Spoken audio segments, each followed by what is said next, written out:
Okay, so again मैं ये clarify कर दूं, हम अभी तक जो डिस्कस करते हैं वो बॉन्ड की टाइप्स थी कि बॉन्ड इस तरह का हो सकता है, ठीक है।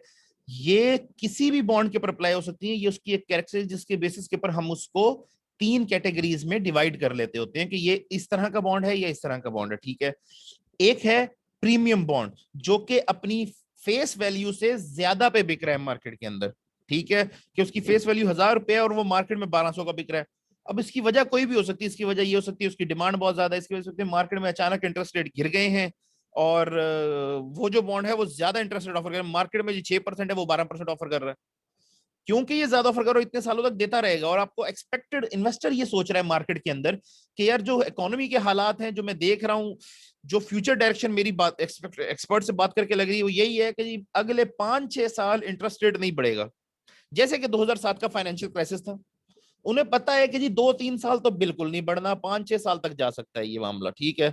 तो इसका मतलब है कि जी ये अभी इस वक्त इसके जो सिचुएशन है वो, उसमें ये जो बॉन्ड है ये ज्यादा अच्छा है, तो वो बॉन्ड जो है वो मार्केट से महंगा खरीदने की कोशिश करेंगे, इतने साल तक ये कम से कम 10-12% तो देगा, तो वो प्रीमियम पे बिकने लग जाता है।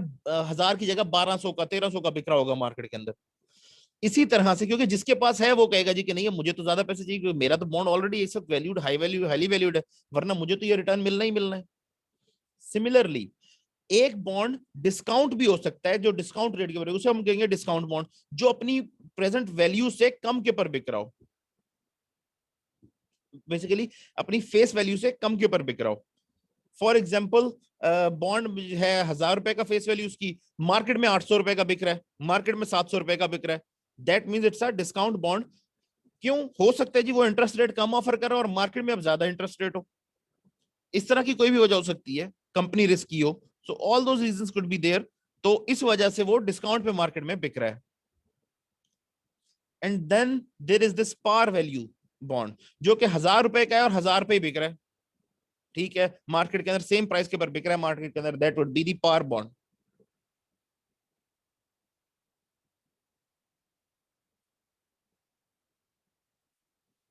ठीक है, अब प्रीमियम बॉन्ड की description of a premium bond, discount in par bond.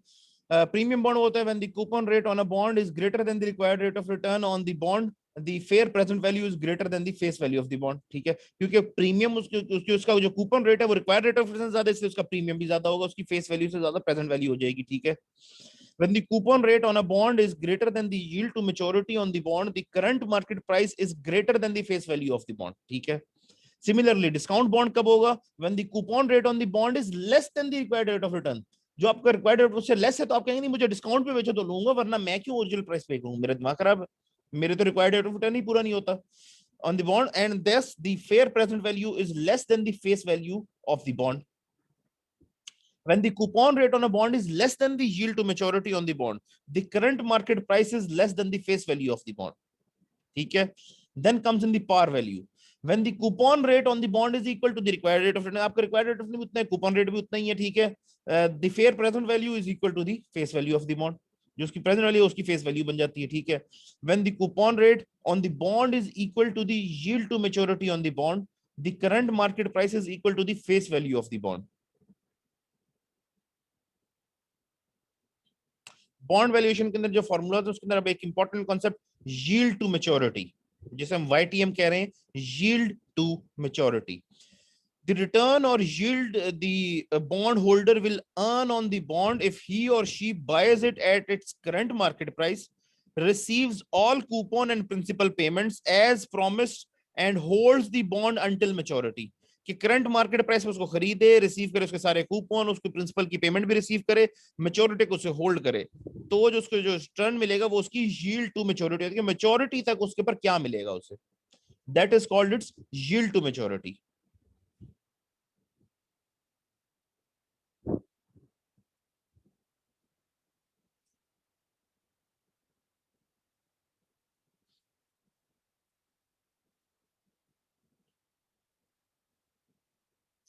Equity valuation, अब क्योंकि बॉन्ड की वैल्यूएशन हमने सारी डिस्कस कर ली है, ये इक्विटी की वैल्यूएशन आ गई है। Okay, how do you value equity, अब इसमें कुछ कॉन्सेप्ट्स आ जाएंगे जो मैं अब आपको पहले ही जरा डिस्कस कर लूं। सबसे पहली चीज, बॉन्ड के अंदर एक बेनिफिट है हमें, वो ये है कि उसकी हमें लाइफ पता है कितने साल का है। इक्विटी के सबसे बड़ा इशू ये है कि इसकी हमें लाइफ नहीं पता। फॉर इंस्टेंस, आपने शेयर खरीदे, अब आपने सोचा है मैंने 10 साल के लिए खरीदे हैं, लेकिन क्या 10 साल वो कंपनी चलेगी, इस बात की क्या गारंटी है? अगर 2 साल बाद बैंकरप्ट हो जाए, अगर 7वें 9वें साल जाके बैंकरप्ट हो जाए, 10वें साल के मिड में बैंकरप्ट हो जाए शेयर बेचने से पहले आपके, यू नेवर नो। ठीक है, इस तरह कंपनी हजारों साल चलती भी रह सकती है। कंपनी ऐसी वो बंद ही नहीं, चलती जा रही है हजारों सालों से, कई सौ साल से चल रही है। ठीक है, अब what would you do over there? आपको उसकी लाइफ नहीं पता कि उसकी लाइफ कितनी है, इसीलिए इसको हम कहते हैं परपेचुइटी। जो इक्विटीज होती हैं, जो ये जो टाइप्स की जो इन्वेस्टमेंट्स हैं, ये परपेचुइटी होती हैं। ठीक है, इसके अंदर प्रेफर्ड शेयर भी आ जाते हैं, कॉमन शेयर भी आ जाते हैं। प्रेफर्ड शेयर क्यों आ जाते हैं, जबकि हम अभी डिस्कस करके हटे हैं कि ये बेसिकली बॉन्ड के ज्यादा करीब है, ये लोन के ज्यादा करीब है। एक्चुअली प्रेफर्ड शेयर की लाइफ नहीं होती। ठीक है, अनलेस कि वो रीपरचेजेबल, यानी कि मतलब कंपनी बायबैक कर लेती है, तो उसका पहले से लिखा हुआ है कि इतने सालों बाद कंपनी बायबैक कर लेगी। अदरवाइज प्रेफर्ड स्टॉक जो है वो बेसिकली लोन्स ही हैं, लेकिन क्योंकि इसकी लाइफ नहीं होती, ये अनडेफिनेटली है, उसके पर उसको इंटरेस्ट रेट मिलता रहना है जब तक है। ठीक है जी, लेकिन सर ये इस वजह से कन्वर्टेबल भी तो होते हैं ना। क्या प्रेफर होते हैं? शेयर कॉमन स्टॉक में कन्वर्टेबल भी वही तो तो होते मैं हैं ना, आपको कह रहा बॉन्ड हूं, और प्रेफर शेयर। वही तो मैं कह रहा हूं कि जो कन्वर्टेबल है वो एक डिफरेंट कैटेगरी है, लेकिन उस केस में भी अगेन इसके ऊपर रूल वही इक्विटी वाला अप्लाई होता है कि कंपनी तब तक रहेगी तो ना। ठीक है, सबसे पहली पेमेंट प्रेफर्ड स्टॉक को होनी है, लेकिन अगर उनके पैसे भी नहीं बचते तो नहीं मिलेंगे डेफिनेटली। तो एक टाइप ऑफ इक्विटी ही है, और क्योंकि अगेन सिक्योर है थोड़ी सी, लेकिन है तो equity end of the day. चाहे लोन की फॉर्म के अंदर है, सबसे पहली पेमेंट इनको करनी है, इवन देन अगर पैसे ना बचे तो इनको नहीं मिलेंगे, इनसे पहले बाकी क्रेडिटर्स को पेमेंट की जाएगी। ठीक है, सही कह इन रहे हैं आप सर, लेकिन दैट सर इज इसमें वाई अदर टूल्स भी तो होते हैं। ये परपेचुटी के अंदर काउंट होते हैं, क्योंकि लाइफ आप एस्टेब्लिश नहीं कर सकते, इक्विटी की भी नहीं कर सकते, प्रेफर्ड स्टॉक की भी नहीं कर सकते, इसीलिए ये परपेचुटी काउंट होते हैं। और परपेचुटी की कैलकुलेशन में अब एक सिंपल कैलकुलेशन है सबसे पहली, जहां कोई ग्रोथ नहीं है, इसे हम कहते हैं जीरो ग्रोथ मॉडल। ठीक है, जहां कोई ग्रोथ नहीं है, जैसे कि प्रेफर्ड स्टॉक, इनकी जो डिविडेंड है जो इनका पे होता है, इसके अंदर कोई ग्रोथ नहीं होती कभी भी, ये सेम रहता है। 10% है तो 10% मिलता रहेगा, 7% है तो 7 मिलता रहेगा, 5 है तो 5 मिलता रहेगा। दैट इज वाई इसकी कैलकुलेशन बड़ी सिंपल होती है। So present value is equal to dividend divided by required rate of return. Simple, dividend divided by the required rate of return. Perpetuity sorry preferred stock clear हो गया। Zero coupon जो shares होते हैं, sorry zero coupon कह रहा हूं, zero growth model वाले जो हम, अगेन मैं आपको इसको एक्सप्लेन कर दूं पहले। जो इक्विटी वैल्यूएशन है उसके अंदर स्पेशली एक चीज आ जाती है, जब कॉमन शेयर आ गए, अब इनके ऊपर डिविडेंड जो है वो डिफरेंट हो सकता है। ठीक है, एक कंपनी है जो जो डिविडेंड कंस्टेंटली उसने डिसाइड कर लिया कि जी हमने हर साल हर शेयर के ऊपर, लेट के अगर 1000 रुपए का शेयर है तो जी 10 रुपए या 100 रुपया डिविडेंड देना ही देना है। उन्होंने तय कर लिया हर साल हमने 10 रुपए डिविडेंड देना है, इसके ऊपर देना ही देना है, प्रॉफिट हो लॉस हो जो भी हो, हम 10 रुपए डिविडेंड हर साल देंगे, ना ज्यादा ना कम। ये हो गया zero growth model, no growth at all, dividend 10 रुपए ही रहेगा, इसमें चेंज नहीं आएगा। एक कंपनी है जो कहती है कि जी हम कांस्टेंट ग्रोथ मॉडल के हिसाब से देंगे। ठीक है जी, हमारा यह डिविडेंड एक्सपेक्टेड यही है कि पिछले हर साल से तकरीबन जो हमने देखा है, तकरीबन 5% हमारा डिविडेंड ग्रो करता है, तो हर साल 5% ग्रो किया करेगा, और एक्सपेक्टेड है कि ग्रो करेगा। और कंपनी पॉलिसी है कि बोर्ड की मीटिंग है, वो कहते हैं ठीक है 5% इंक्रीज करके आप डिविडेंड दे दें। तो आपको ये अंदाजा है कि ये कंपनी का, क्योंकि पिछले सालों से 5% ग्रो करे, तो आगे भी 5% ही ग्रो करेगा डिविडेंड हर साल। तो ये है कांस्टेंट ग्रोथ मॉडल, या गॉर्डन ग्रोथ मॉडल भी इसे कहा जाता है, कांस्टेंट ग्रोथ मॉडल भी कहा जाता है। इसकी एक लिमिटेशन भी है, वो मैं आपको आगे बता देता हूं कि कांस्टेंट रेट के ऊपर हर साल 5% डिविडेंड बढ़ेगा। पहले साल अगर 10 मिला है, इस साल 10 मिला था, तो अगले ईयर D0 के बाद D1 के अंदर जो है डिविडेंड जो मिलेगा वो 5% इंक्रीज के साथ ये हो जाएगा 10.5। अगले साल 10.5 का 5% इंक्रीज, तो बेसिकली 11.05। तो इस तरह से ये बढ़ता रहेगा। और एक और जो इसके अंदर वेरिएशन आती है वो ये आती है कि जहां हमें पता ही नहीं है कि कितना बढ़ेगा, वेरिएबल ग्रोथ मॉडल। ठीक है, क्या कि जी किसी अगले 2-3 साल लेट सपोज हमें अंदाजा ये है कि कंपनी अगले 2-3 साल इसके नए प्रोजेक्ट लगे हुए, इसके अंदर इसका डिविडेंड जो है वो 10% के हिसाब से बढ़ेगा। उसके बाद का हमने जो उसके प्लान देखे हैं उसके हिसाब से हमें अंदाजा ये है कि जी कुछ साल किसके प्रोजेक्ट्स जो हैं वो जरा वीक हैं, वो इन्वेस्टमेंट टाइम कंज्यूमिंग होंगे, तो यहाँ जो हमारा डिविडेंड ग्रोथ का रेट है वो कम होकर 5% हो जाएगा। और फिर उसके बाद क्योंकि ये प्रोजेक्ट्स अपने रिटर्न देने लग जाएंगे तो 15% हो जाएगा, और उसके बाद इनडेफिनेटली हमें लग रहा है कि ये 15% तक ही चलना चाहिए। अब क्योंकि रेट डिफरेंट है हर टाइम पीरियड का, तो हर टाइम पीरियड की कैलकुलेशन सेपरेटली की जाएगी। इसको हम कहते हैं वेरिएबल ग्रोथ मॉडल या constant growth model. Sorry constant नहीं, इसका नाम कुछ और है, मैं आपको अभी यहां से चेक करके बताऊं, मुझे I just slipped my mind.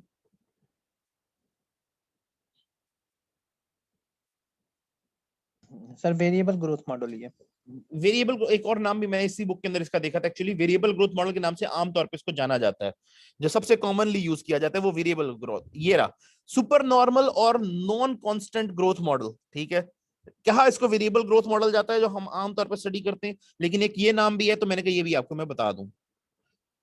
ठीक है जी, अब जीरो ग्रोथ मॉडल सबसे सादा प्रेफर्ड स्टॉक की तरह ही ट्रीट किया जाएगा। Dividend divided by the required rate of return, खत्म, नथिंग एल्स। डिविडेंड को रिक्वायर्ड रेट ऑफ रिटर्न पे डिवाइड कर दें, ये इसकी प्रेजेंट वैल्यू आ जाएगी, दैट्स इट। सबसे इजी जीरो ग्रोथ मॉडल, जो अगले साल का डिविडेंड आने वाला है divided by the required rate of return जो आपका है, ये आपकी इसकी वैल्यू आ जाएगी जीरो ग्रोथ मॉडल के अंदर। ठीक है, इसके बाद आता है कांस्टेंट ग्रोथ मॉडल। ठीक है, ये इसको हम गॉर्डन ग्रोथ मॉडल भी कहते हैं। इसके अंदर एक कंडीशन है, क्योंकि जो डिविडेंड है वो हर साल एक सर्टेन रेट के ऊपर ग्रो कर रहा है, ठीक है, क्यों, तो वो हम ग्रोथ का रेट भी काउंट करेंगे अब से। अगर तो हमें क्वेश्चन के अंदर ये सिचुएशन में दिया गया है कि जी D1 ये होगा, अदरवाइज आमतौर पे आपको क्या दिया जाएगा, D0, D0 आज जीरो टाइम पीरियड पे, मतलब आज आपने खरीदा, इससे पिछला डिविडेंड जो पे किया गया वो इतना है। अब एक साल बाद कितना होगा, जो ग्रोथ रेट है, सादा सादा सोल्यूशन है इसका, ग्रोथ रेट। अगर ग्रोथ रेट नहीं दिया हुआ तो पिछले सालों का डिविडेंड दिया होगा कि पहले जी लेट सपोज 2015 में इतना था, 16 में इतना, 17 में इतना, 18 में, 19 में, 20 में, इसकी बेसिस के ऊपर आप 21 का कैलकुलेट करें, 22 का कैलकुलेट करें। ठीक है, तो इन सिंपल टर्म्स आप उसकी एवरेज लेंगे कि कितना ग्रोथ हो, जो एवरेज आएगी वो आपका ग्रोथ रेट होता है आमतौर पर, कि एवरेज कितनी ग्रोथ हुई है इसके अंदर ओवर द इयर्स, वो आपका ग्रोथ रेट काउंट होता है। ठीक है, तो वो जो आपका ग्रोथ रेट होता है आमतौर पे, तो तरीका क्या है, बड़ा सिंपल है, D0, क्योंकि उसके अंदर तो पिछले वाले में जीरो ग्रोथ मॉडल था, तो D1 आपको जो अवेलेबल था कि अगले साल भी वही आना है, चेंज तो नहीं होना, तो यहां पर वो D0 जो पिछले साल मिला है मल्टीप्लाइड बाय 1+G जो ग्रोथ रेट आपके पास अवेलेबल है। ठीक है, और उसके ऊपर जो टाइम पीरियड आपका जो आपने डालना है वो टाइम पीरियड डाल दे, 1-2 जो भी ईयर्स है उसके। ठीक है, divided bye sorry D1 divided by 1, again मैं इसको आपको डिटेल में चाहे तो मैं उसको एक्सप्लेन कर दूं, लेकिन इसका सिंपल जो फॉर्मूला है वो ही आपके सामने, इसको सिंपलीफाई करके, इस पूरे को डिटेल के अंदर सिंपलीफाई करके जो सिंपल टर्म्स के अंदर इसके अंदर रिजल्ट बनता है वो ये है कि D1 जो कि जिसका मतलब है D0 इंटू 1+G, ठीक है, divided by R-G, required rate of return minus growth, तो return required rate of return में से ग्रोथ माइनस की जाएगी। ठीक है, अब इसके अंदर एक प्रॉब्लम है, एक चीज तो मैं आपको ये क्लियर कर दूं कि ये इस तरह का क्वेश्चन मैं आपको सॉल्व करने को भी दे सकता हूं कभी भी, असाइनमेंट में, क्विज के अंदर, इवन पेपर के अंदर, तो ये याद रखेंगे आप, जो चीज नोट करने वाली है कि क्या आपको जो फिगर दिया गया है वो D1 है या D0 है। D0 है तो आपको इसको D1 में कन्वर्ट करना है, अदरवाइज ये कैलकुलेशन इनवैलिड होगी। आप D0 डिवाइडेड बाय R-G नहीं कर सकते, ये अक्सर मेरे स्टूडेंट्स मिस्टेक करते हैं। It would always be D0 multiplied by 1+G, then divided by R-G। इसलिए इस फॉर्मूला को जरा थॉरोली अपने माइंड में नोट कर लें। सो D1 डिवाइडेड बाय R-G या फिर D0 multiplied by 1+G divided by R-G। Clear. अगली चीज, इस फॉर्मूले का एक बहुत बड़ा ड्रॉबैक है या एक इसका फ्लॉ है, ये फॉर्मूला सिर्फ तब तक काम करता है जब तक R is greater then G। अगर किसी कंपनी के अंदर growth rate required rate of return से बड़ा है तो ये फॉर्मूला जो आपको रिजल्ट देगा वो इन्फिनिटी होगा, नेगेटिव हो गया ना डिनोमिनेटर, तो बेसिकली अब आपका रिजल्ट जो है वो इनवैलिड हो गया, ये यूजलेस हो गया, क्योंकि आप अब इसको कैलकुलेट नहीं कर सकते कि आपका जो प्रेजेंट वैल्यू है उसकी क्या बनती है। ठीक है, सो ये फॉर्मूला सिर्फ तब तक काम करता है जब तक R is greater then G या G is less than R। Otherwise G बड़ा हो जाएगा तो R माइनस जी, मतलब R 7% है, G 10% है, तो -3 के साथ कैलकुलेशन कैसे करेंगे डिनोमिनेटर में? सो इंफिनिटी आ जाएगा वहां पर आंसर। दैट इज वाई इसका जो सिंपल जो एक ये इसकी ड्रॉबैक है वो ये है कि ये फॉर्मूला सिर्फ तब तक काम करता है जब तक G is less than R और R is greater then G। बात सेम ही है, R बड़ा हो G से या G छोटा हो R से, तो it's the same thing. I hope this is clear. कोई कंफ्यूजन इसके अंदर या कोई क्वेश्चन? सर अगर हमारा वेरिएबल ग्रोथ हो और एक देखें वेरिएबल ग्रोथ तो हम एक सर्टेन टाइम तक फोरकास्ट या प्रेडिक्ट कर सकते हैं, तो उसके बाद क्या इसमें कांस्टेंट ग्रोथ लगा देंगे आगे? लेट्स से हम 10 साल की वेरिएबल कंसीडर करते हैं, उसके ऑनवर्ड परपेचुइटी तक कांस्टेंट। एग्जैक्ट, बेसिकली तो हमें, क्योंकि परपेचुइटी की लाइफ तो है नहीं ना, हमें जब तक का अंदाजा है हम उस तरफ ले लेते हैं और हम एज्यूम करते हैं कि जो लास्ट वाला है वो ही इंडेफिनेटली चलेगा अब आगे। एजम्पशन उसके अंदर यही होती है कि जो लास्ट वाले जो ग्रोथ रेट है वो अब इंडेफिनेट तकरीबन वही वाला चलना चाहिए, तो वो एजम्पशन है बेसिकली। ठीक है, लेकिन क्योंकि वो हम कुछ सालों के तो उसकी बेसिस के ऊपर कैलकुलेट कर रहे होते हैं, तो इस वजह से वो प्रेजेंट वैल्यू कैलकुलेट करते हुए उसको काउंट करना जरूरी होता है कि जब तक हम फोरसी कर सकते हैं, जो मतलब उसके प्रोजेक्ट्स जो लगे हुए हैं, जो उसकी इन्वेस्टमेंट्स हैं, उसके हिसाब से जो वो प्रोजेक्ट कर रहे हैं, अंदाजा ये है कि पहले 3 साल इतना होगा, अगले 3 या 4 साल इतना होगा, उससे अगले 3-4 साल इतना होगा, और यही कंटिन्यू करेगा आगे, एज्यूम यही करते हैं कि यही कंटिन्यू करेगा, तो हम उसी की बेसिस के ऊपर कैलकुलेशन कर लेते हैं।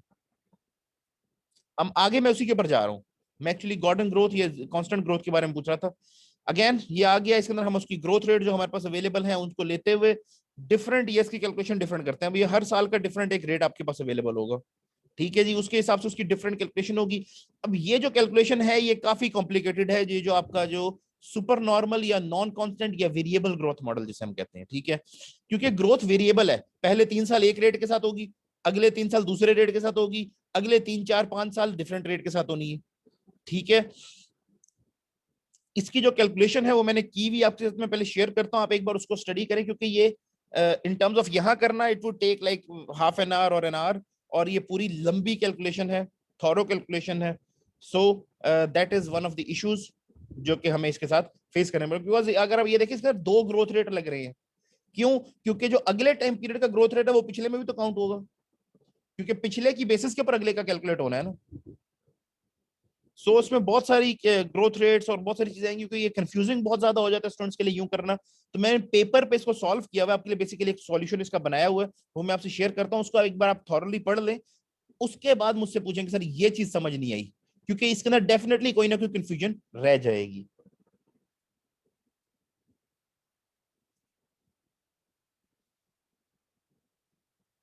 Okay, summary of factor that affect security prices and price volatility when interest rates change. ठीक है, तो सबसे बड़ी चीज जो कि इफेक्ट करती है interest rate itself, there is a negative relationship between interest rate change and present value or price change on financial securities. ठीक है, as interest rates increase security prices decrease at a decreasing rate. ठीक है, similarly time remaining to maturity, कि maturity तक कितना time है, the shorter the time to maturity for a security the closer the price is to the face value of the security, उतनी उसकी price बढ़ती जाती है, फेस वैल्यू के पास होती जाती है, बिकॉज उतना टाइम कम रह गया ना। Sorry, the longer the time to maturity for a security, the longer the price change of the security for a given interest rate change. अब उसका एक तो प्राइस चेंज भी ज्यादा होगी इंटरेस्ट रेट के चेंज के साथ, क्योंकि लॉन्ग टाइम रहता है मेच्योरिटी को भी, और दूसरी चीज उसकी अब जो प्राइस है वो डिफरेंट होगी as compared to the face value, face value से कम होगी, डेफिनेटली डिफरेंट होगी, definitely. The maturity effects described above increases at a decreasing rate, ये इंक्रीज होता है लेकिन increases at a decreasing rate. Coupon rate, the higher a security's coupon rate, the smaller the price change on the security for a given change in interest rate. अब जिसका जितना higher coupon rate होगा उतना उसके अंदर जो price change है वो सिक्योरिटी के चेंज होगा, वो इंटरेस्ट रेट के साथ चेंज के उसके अंदर जो है वो कम से कम होगा।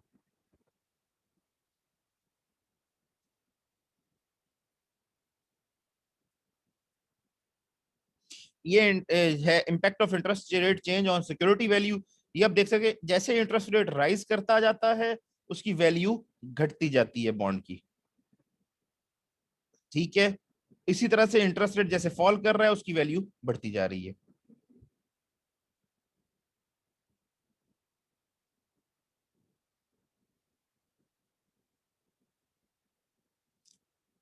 Okay, price sensitivity, the percentage change in a bond's present value for a given change in interest rate। जो इंटरेस्ट रेट चेंज उसकी बेसिस पे उसकी जो प्रेजेंट वैल्यू में चेंज होगी वो आपकी उसकी प्राइस सेंसिटिविटी है, ठीक है। This is the same concept being repeated. Coupon and security values, coupon rate का क्या फर्क पड़ता है? Again duration is very important, the weighted average time to maturity on an investment using the relative present value of the cash flow as weights। Similarly, elasticity, the percentage change in the price of a bond for a given change in the interest rate, ठीक है। जो उसकी change होता है उसकी price के अंदर for a given change in interest rate, that would be its elasticity. जैसे प्राइस इलास्टिसिटी होती है, it's the same thing, how elastic is it, ठीक है। This same concept is being discussed और इसके न्यूमेरिकल्स हैं बेसिकली।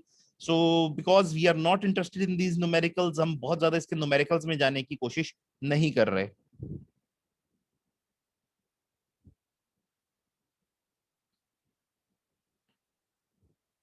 आई थिंक इस chapter में और कोई मेजर कॉन्सेप्ट्स नहीं है available. So that's it from this chapter, I think, या from this chapter that's it. Moving on to the next chapter, the Federal Reserve System, Monetary Policy and Interest Rates। Okay, इस chapter में क्योंकि बहुत ज्यादा United states के federal reserve system के ऊपर discussion है तो उसके ऊपर हम बहुत ज्यादा फोकस नहीं करेंगे। मॉनेटरी पॉलिसी और इंटरेस्ट रेट ये हमारे से ज्यादा कंसर्न है तो हम इसके ऊपर ज्यादा फोकस करेंगे। जो फेडरल रिजर्व चीज फॉलो करे और पाकिस्तान में भी है या आमतौर पर हर कंट्री में होती है उसको मैं एक बार टच जरूर करूंगा डेफिनेटली, ठीक है। ऑल्दो इसमें से बहुत सारी चीजें होंगी जो आपको ऑलरेडी पता होंगी। अब स्ट्रक्चर क्या है फेडरल रिजर्व का अमेरिका के अंदर, ये उसकी सारी डिटेल दी हुई है, किस तरह से वो ऑपरेट करता है, पूरा उसका स्ट्रक्चर वगैरह दिया हुआ है। अब इसका हमसे कोई ताल्लुक नहीं है इसलिए मैं इसको डिस्कस नहीं कर रहा। If you want you can read it yourself, okay. Federal open market committee, ये उनकी एक open market committee the major majority policy making body of the federal reserve system, जो उनकी पॉलिसी मेकिंग बॉडी है, ठीक है। Now comes a good concept, open market operation. ये आपने अक्सर सुना होगा कि आज स्टेट बैंक ने ओपन मार्केट ऑपरेशन के तहत इतने के ये फ्लोट कर दिए, ये कर दिया, आज ओपन मार्केट ऑपरेशन किया। अब ओपन मार्केट ऑपरेशन क्या है, ठीक है। Purchase and sale of US government and federal agency securities by the federal reserve, ठीक है। ये शॉर्ट टर्म सिक्योरिटीज होती हैं जो कि गवर्नमेंट जो है वो बेच या खरीद रही होती है एट एनी गिवन टाइम। क्यों बेचती है, क्यों खरीदती है? सादा सा रीजन, अगर मार्केट के अंदर मनी सप्लाई कम करनी है तो गवर्नमेंट जो है वो अपने जो सिक्योरिटीज हैं वो बेच देगी, ठीक है ना। डिफरेंट 3 महीने के लिए शॉर्ट टर्म बॉन्ड्स जो है बेसिकली 3 महीने के लिए इस तरह के छोटे टाइम पीरियड के लिए बेच देती है गवर्नमेंट। उससे क्या होता है? उससे सिंपली ये होता है कि मार्केट के अंदर से उतना पैसा निकल जाता है और वो सर्कुलेशन में नहीं रहता, इसीलिए मार्केट प्राइसेस, अगेन प्राइसेस को बेसिकली कंट्रोल कर रहे हैं कि फॉर एग्जांपल मार्केट के अंदर उतनी सर्कुलेशन में मनी नहीं रहती और सर्कुलेशन कम हो जाती है और अगेन, ठीक है, उसका एक इम्पैक्ट आता है। इसी तरह से फॉर एग्जांपल जब गवर्नमेंट इसको सेल बेच खरीद लेती है तो गवर्नमेंट खरीदती तब है जब गवर्नमेंट ने मार्केट के अंदर पैसे फ्लोट करने हो, ज्यादा से ज्यादा पैसे मार्केट में पंप करने हो, ताकि इतने ज्यादा पैसे जब मार्केट में जाए तो इकोनॉमी स्टिमुलेट हो और इकोनॉमी राइज की तरफ जाए। क्योंकि रिसेशन में है तो उसको राइज की तरफ ले जाने के लिए इकोनॉमी को ज्यादा पंप किया जाता है, उसके अंदर फाइनेंस को ज्यादा दिया जाता है, इसलिए गवर्नमेंट अब परचेज कर लेती है जो है बॉन्ड्स को वापस, जितने उन्होंने फ्लोट किए हुए होते हैं तो उनको परचेज बैक कर लेती है, जिसकी बेसिस के ऊपर मार्केट में पैसे वापस चले जाते हैं और लोग उससे अब अपने खर्चे करना शुरू करते हैं, अपनी इन्वेस्टमेंट स्टार्ट करते हैं। सिमिलरली ऑपोजिट, जब वो खरीद लेते हैं, तो गवर्नमेंट से पैसे गवर्नमेंट मार्केट से उठा लेती है और अब लोगों के पास स्पेंडेबल मनी कम रह जाती है, जिस वजह से जो मार्केट के अंदर एक इन्फ्लेटेड प्राइस होती है वो कम हो जाती है और ये पीक टाइम के ऊपर रिसेशन की तरफ जरा मार्केट को मतलब नीचे ले जाने के लिए प्राइसेस हाई होती जा रही है, कॉन्स्टेंट इन्फ्लेशन ज्यादा है तो उसको कम करने के लिए ये गवर्नमेंट करती है। बेसिकली गवर्नमेंट नहीं, फेडरल रिजर्व या सेंट्रल बैंक करता होता है ये काम, लेकिन इसको समझा ये गवर्नमेंट का ही एक्शन जाता है, क्योंकि कई कंट्रीज ऐसी हैं जहां पर फेडरल रिजर्व इंडिपेंडेंट है, लेकिन क्योंकि वो काम तो बिहाफ ऑफ द गवर्नमेंट ही कर रहा है, और कई कंट्रीज ऐसी हैं जहां पर वो उतना इंडिपेंडेंट नहीं है, जैसे कि हमारा कहने को तो जो स्टेट बैंक का चेयरमैन है वो इंडिपेंडेंट होता है, but that is a different thing in reality के, वो कितना इंडिपेंडेंट है, उसको अगेन अपॉइंट किसी पॉलिटिकल फिगर ने करना है, उसकी भी इंडिपेंडेंस के ऊपर भी डिस्कशन भी चल रही थी, इट्स अ डिफरेंट कॉन्सेप्ट, लेकिन बेसिकली इंडिपेंडेंट ही कंसीडर होते हैं और इनको इंडिपेंडेंट ही होना चाहिए, और इंडिपेंडेंट ही वो डिसाइड करते हैं कि इस वक्त मार्केट के अंदर ओपन मार्केट ऑपरेशन में पैसे देने की जरूरत है या ओपन मार्केट ऑपरेशन थ्रू पैसे उठाने की जरूरत है to control inflation and other things, ठीक है।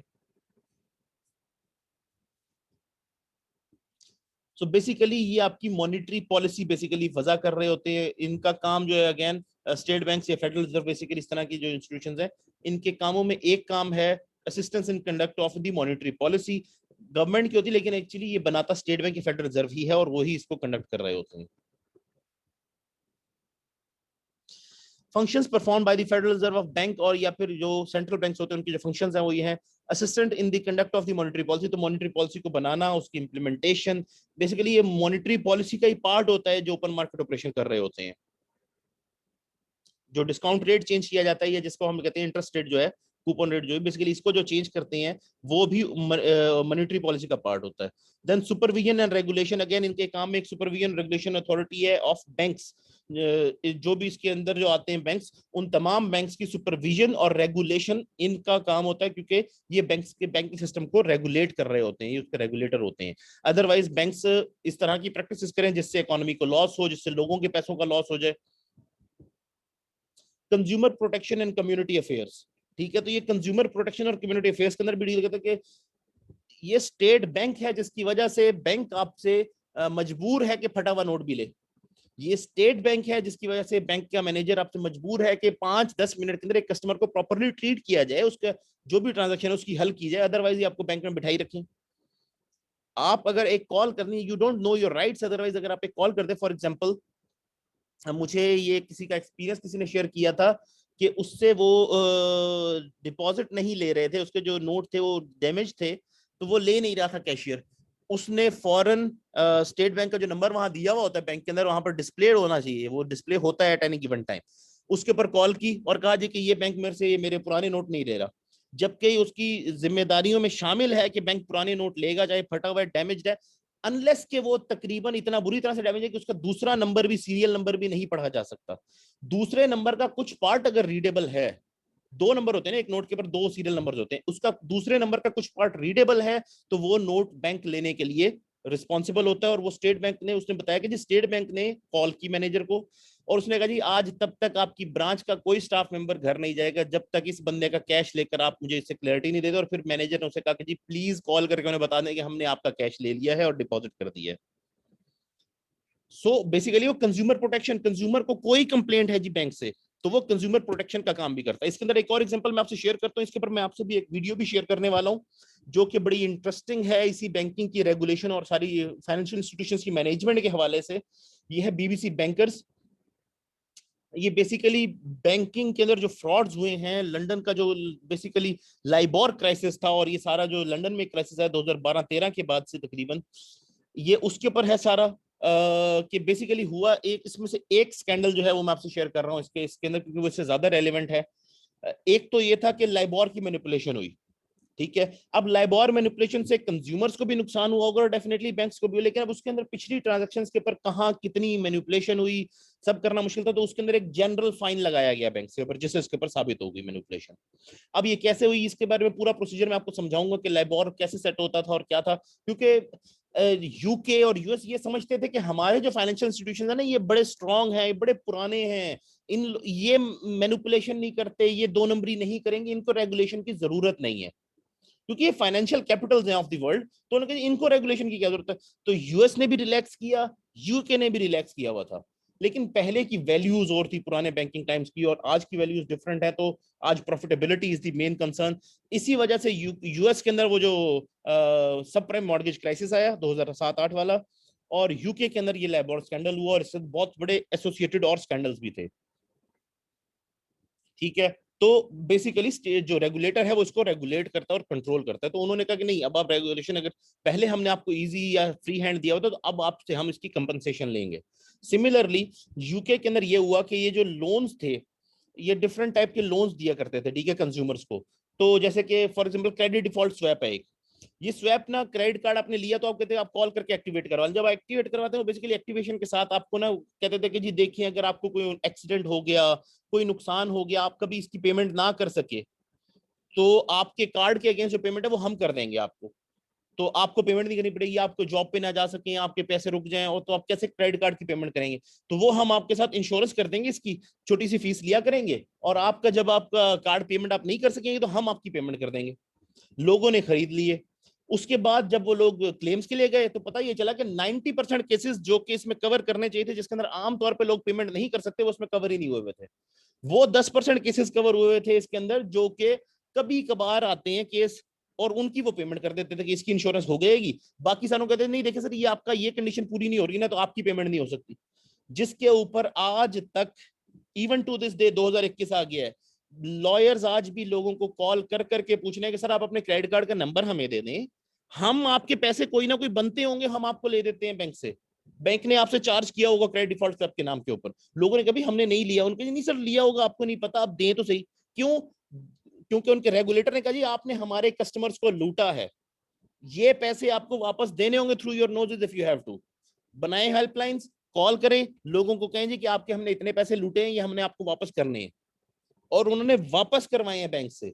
और इस तरह वापस करवाए कि लॉयर को ये पता है कि जी मेरे लॉ फीस उसने देनी है, बैंक ने, कस्टमर ने नहीं देनी। वो कस्टमर को फोन करके कह रहे हैं भाई ये ले आप प्लीज लेके आए, मुझे सिर्फ नंबर दे दें, सब कुछ प्रोसेस मैं करवा कर आपको दूंगा, मेरी लॉयर की फीस बन जाएगी, बैंक ने आपको पैसे वापस कर देने, आपके पैसे बन जाएंगे, बाकी बैंक का खर्चा है सारा, बैंक जाने, क्योंकि फ्रॉड भी तो उन्होंने किया ना आपके साथ।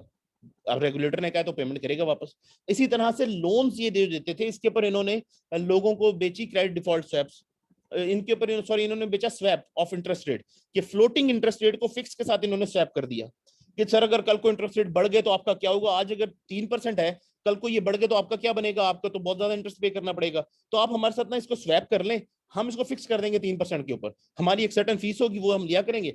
अब चाहे मार्केट में 10% हो जाए, 5 हो जाए, 7 हो जाए, हमने आपने 3 देना है हमें, बाकी हम डाल के बैंक को पे करेंगे। इसी तरह से अगर ये कम हो गया तो वो ये चीज को हाईलाइट नहीं करते, कम हो गया तो भी आपने 3 ही देते रहना है हमें। अब इस तरह जिन्होंने लोन लिया हुआ था, जब वो उन्होंने ये स्वैप ले लिया, उसके बाद इंटरेस्ट रेट गिर गए 1%, आधा परसेंट पे चले गए इंटरेस्ट रेट। तो वो इतना परेशान कि जी ये मार्केट में तो इंटरेस्ट रेट है ही कुछ नहीं, हमें तो इतना ज्यादा पे करना पड़ रहा है बैंक को। जब गवर्नमेंट को ये पता चला, गवर्नमेंट ने कहा इनके पैसे बनाए उनको वापस करें। जो एक कपल की पेमेंट मैंने कैलकुलेट की थी वो 7, 8, 10 करोड़ रुपए थी जो उनको वापस किए गए थे, ये उनसे एक्स्ट्रा चार्ज कर लिए गए थे इन interest in the name of this swap. तो वो ये कंज्यूमर प्रोटेक्शन का काम भी करते हैं, कम्युनिटी अफेयर्स के अंदर भी डील कर रहे होते हैं, ठीक है। ये कंज्यूमर प्रोटेक्शन लॉज को एस्टैब्लिश भी करते हैं, एनफोर्स भी करा रहे थे। इस तरह से government service, FBR serves as the commercial bank for the US treasury. तो ये बेसिकली एक कमर्शियल बैंक होता है फॉर द गवर्नमेंट। तो गवर्नमेंट की जो ट्रांजेक्शन होती हैं वो इसके थ्रू हो रही होती हैं, जो आपका स्टेट बैंक है। इस तरह से न्यू करेंसी इशू, ये काम भी इसको दिया गया होता है स्टेट बैंक को या फेडरल रिजर्व को, जैसे अमेरिका में फेडरल रिजर्व को दिया गया है, यहाँ पर स्टेट बैंक को दिया हुआ है। इस तरह से चेक की क्लियरिंग भी हमारे स्टेट बैंक के थ्रू होती है, तो चेक क्लियरिंग का जो हमारा सिस्टम है वो भी स्टेट बैंक के थ्रू होना होता है। इस तरह से वायर ट्रांसफर सर्विस ये भी यही प्रोवाइड करते हैं, और रिसर्च सर्विसेज भी यही बैंक जो है वो प्रोवाइड कर रहे होते हैं। discount rate, the interest rate on loans made by the Federal Reserve Bank to depository institutions के वो रेट जिसके ऊपर बैंक, फेडरल बैंक जो है लोन देता है किसी बैंक को, दूसरे बैंक को। Discount window, the facility through which federal reserve bank issue loan to depository institutions. तो जो डिस्काउंट विंडो ये वो फैसिलिटी है जिसके थ्रू एक स्टेट बैंक जो है अपने जो कंट्री का बैंक है उसको लोन दे रहा होता है। वही जो मैंने आपको एक बार इसके अंदर ये भी बताया था कि ये जो ओवरनाइट जैसे कि होता है, ओवरनाइट रेट क्या है आज का, उसके हिसाब से ओवरनाइट के ऊपर ये पेमेंट, ये लोन देते भी हैं, बैंक्स को लोन देते भी हैं, for time being, for long time भी दे सकते हैं। इट्स अगेन क्योंकि they are the lender of the last resort, कि अगर बैंक बैंकरप्ट होने जा रहा है और उसके पास पैसे नहीं बचे लेकिन वो बच सकता है, उसको थोड़े से लोन की जरूरत है, तो वो लेंडर ऑफ द लास्ट, और कोई उसको लोन नहीं दे रहा होगा उस टाइम पे ये स्टेट बैंक के पास जाएंगे और स्टेट बैंक लोन देगा। रिजर्व्स इनके पास रखवाए जाते हैं, जो स्टेट बैंक होते हैं इनके पास रिजर्व रखवाए जाते हैं हर बैंक के। तो depository institutions vault cash plus reserves deposited at federal reserve. ये आपने अक्सर देखा होगा कि शाम के टाइम, क्लियरेंस के टाइम के ऊपर जो बड़े बैंक्स की बड़ी ब्रांचेस है जहां कैश अच्छा इकट्ठा हो जाता है, तो एक पर्टिकुलर टाइम जहां पर फीसें वगैरह इकट्ठी हो रही हैं, तो वो शाम को एक वैन आती है और वो कैश ले जाकर स्टेट बैंक के अंदर डिपॉजिट करते हैं।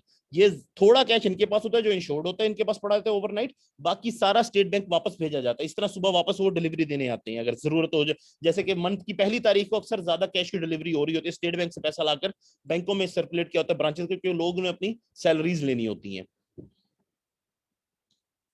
और जो कि बैंक्स का रिजर्व होते हैं वो भी इनके पास ही रखे हुए होते हैं, स्टेट बैंक्स के पास। ठीक है, इस तरह से मॉनिटरी बेस अगेन वो भी यही कंट्रोल कर रहे हैं, currency in circulation and reserves, जो पे डिपॉजिट इंस्टीट्यूशन के रिजर्व्स हैं, और वॉल्ट कैश, और कमर्शियल बैंक्स के अंदर कितना वॉल्ट में कैश रखा जाएगा, और फेडरल रिजर्व के अंदर कितना रखा जाएगा, और कितनी मनी सर्कुलेशन के अंदर है। इस तरह से स्टेट बैंक, पहले होता था कि आपको नए करेंसी नोट नहीं मिलते थे, अब स्टेट बैंक ने मैंडेटरी किया कि नए करेंसी नोट आपके वॉल्ट में ना पड़े हो, ये सर्कुलेट होने चाहिए, ये सर्कुलेट करें। आपके वॉल्ट में क्यों पड़े, ज्यादा पड़े हो तो वो पूछते हैं कि ज्यादा इतने क्यों पड़े, ये सर्कुलेट क्यों नहीं हुए, तो वो इसकी इंक्वायरी करते हैं बाकायदा। इसी वजह से आजकल आपको एटीएम से और हर जगह से नया करेंसी कैश मिल जाता है बड़े इजीली। इस तरह से रिक्वायर्ड रिजर्व्स, कि जो रिक्वायर्ड रिजर्व मिनिमम होता है एक बैंक का, तो वो ये इंश्योर करते हैं कि उसने बैंक के लिए उतना रखा हुआ है कि नहीं। इसी तरह से एक्सेस रिजर्व्स, जो एडिशनल रिजर्व अगर बैंक को चूज करता है होल्ड करने के लिए, तो वो भी ये उसके बिहाफ के ऊपर रिजर्व्स रखते हैं। मॉनेटरी पॉलिसी के tools, fed funds rate, okay, कि उसके अंदर जो है the interest rate on short term funds transaction transferred between financial institutions usually for a period of 1 day, ये वही ओवरनाइट रेट है जो फेड फंड रेट उसने इसको कहा हुआ है।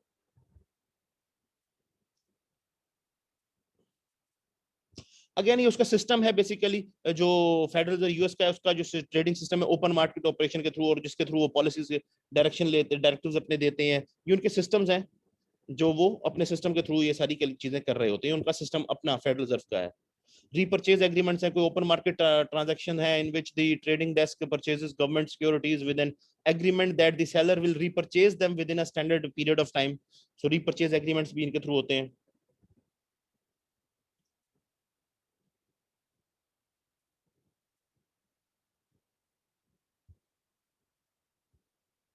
This chapter was all about this Federal Reserve and its system. So ये हमने ज्यादातर डिस्कस कर ली है कि ये क्या क्या चीजें परफॉर्म कर रहे होते हैं। तो इसके अंदर कोई मेजर चीज रह नहीं गई। I think this is complete. So that's it for today. I think आप सब थक गए होंगे, so will continue later on. मैं कोशिश करूंगा कि आपके लिए इसके जो है कुछ कंटेंट की जो वीडियोस जो मुझे लग रही है कि इंपॉर्टेंट है, जो कॉन्सेप्ट्स आपको समझ आने चाहिए, उसके लिए मैं शायद वीडियोस भी शेयर करूं एनिमेटेड, और जो मैंने वीडियो भी डिस्कस की है ये भी मैं शेयर करूंगा, ये भी इस कोर्स का पार्ट होगी, क्योंकि ये फाइनेंशियल इंस्टीट्यूशंस के रिलेटेड बहुत इंटरेस्टिंग वीडियो है अबाउट हाउ दे वर्क, किस तरह ये काम करते हैं, और इसके अंदर फ्रॉड किस तरह हो रहा है, और लेटेस्ट जो टूल्स यूज हो रहे हैं इन इंस्टीट्यूशंस के अंदर, जो कि इस बुक में भी शायद डिस्कस ना हो। Now what are the London whale trades, you don't know. ठीक है, तो ये इस तरह के कॉन्सेप्ट्स हैं जो कि लेटेस्ट हैं, तो ये भी उसमें डिस्कस हुए हैं इन डिटेल, तो वो भी आपके लिए बेनिफिशियल होंगे। सो 1 मिनट रह गया, less than 1 minute, so this meeting is going to end hopefully soon. So if you have any questions you can let me no.